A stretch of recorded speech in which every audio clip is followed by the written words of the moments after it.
একে একে দুই, দুয়ে দুয়ে চার, চারে চারে আট, আটে আটে 5,000। এ বাবা, কোথায় গেল, কোথায় পড়লো রে? সেই মন্দিরের ধার থেকে খুঁজে খুঁজে আসছি, আর রাস্তায় ব্যাক করলে কি আর পাওয়া যাবে? কি অবস্থা! দিদি, কি আবার তুমি রাস্তা রেখে দাঁড়িয়ে কি করছো? ও মালতী, তুই দেখ না কি সর্বনাশ হয়েছে আমার। তা আমার কথা ছাড়, তুই এত খুশি কেন?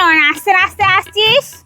আরে এই রাস্তা দিয়ে যাচ্ছিলাম, একটু আগে একটা পার্স করিয়ে ফেলাম, লেটেস্ট পার্স। ওতে 5,000 টাকা ছিল।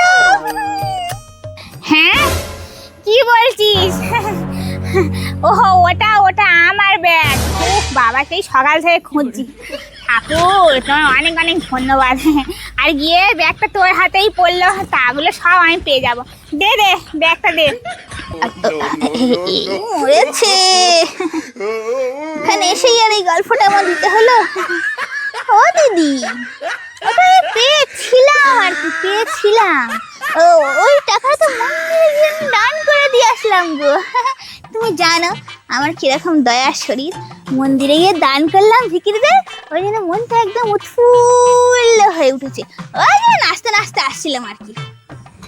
ও বাবা, মন্দিরে দান করে দিয়েছিস সব টাকা?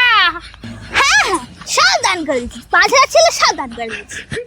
আর পোড়া কপাল আমার, সেই তখন খুঁজি, খোঁজাটাই সার হলো। হ্যাঁ হ্যাঁ, ঠিক আছে, যা। ভগবান। হ্যাঁ হ্যাঁ, যা, আমি বাড়ি যাবো। উহ বাবা, কি মাছ আর বেঁচে গেলাম, টাকাটা এক্ষুনি ফেরত দিয়ে দিতাম।